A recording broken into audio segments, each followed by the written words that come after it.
হাতী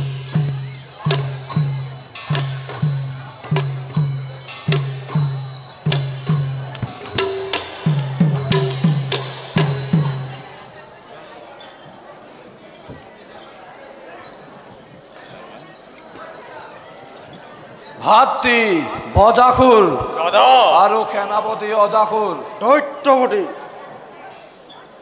মাতৃ পূজা হল সমাপন।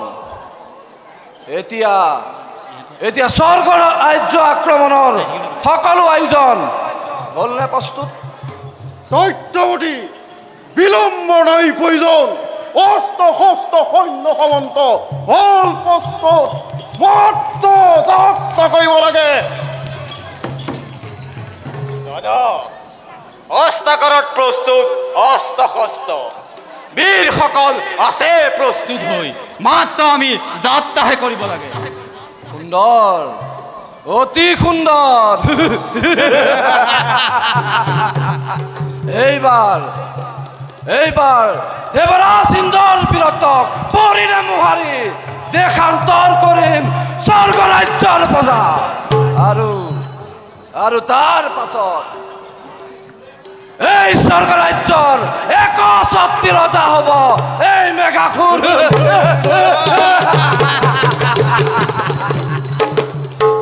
পিতা অধম পুত্ৰৰ সেৱা গ্ৰহণ কৰক। উঠা বাচা কোৱা, কি সূত্ৰে তুমি ৰাজসভালৈ আহিলা? পিতা বিশেষ এক বাৰ্তা দিবৰ বাবে আহিলোঁ আপোনাৰ কাষে। কোৱা বাচা, কি বাৰ্তা আছে? পিতা অকস্মাতে পথৰ মধ্যত লগ পালোঁ আমাৰ মিত্ৰৰাজৰ ৰাজভাতৃ। পিতা তেওঁ মোক বাৰ্তা দিলে যে। কি বাৰ্তা দিলে বাচা? আৰু তেওঁক এই ৰাজকাৰ্যলৈ সসন্মানে আনিব লাগিছিল। খুৰা পথৰ মধ্যতে বাৰ্তাটো দি পুনৰ তেওঁ নিজ ৰাজ্যে কৰিছে গমন। শুনক পিতা, মিত্ৰীয় পিতে কণাত ৰাজে আপোনাক দিব লগা কৰ আৰু কোনোদিন নিদিয়ে। ই প্ৰয়োজন হ'লে মিত্ৰদ্ৰোহ আচৰণত লিপ্ত হ'ব। কি ক'লা পুত্ৰ?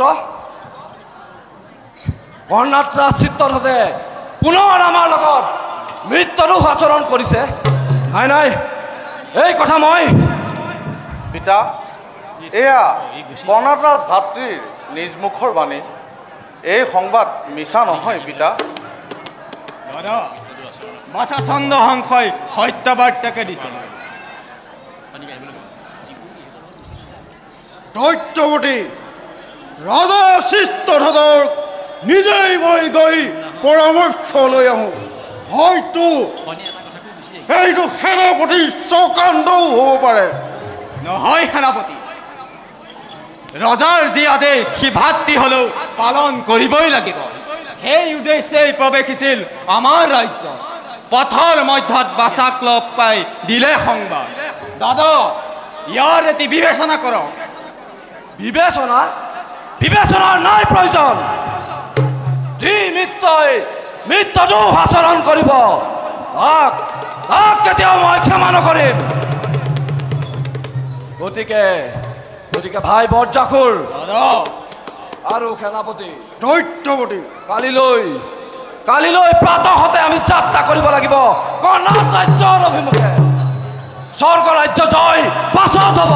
ব'লা এতিয়া আমি যাওঁ খন্তেক বিশ্ৰামৰ হেতু।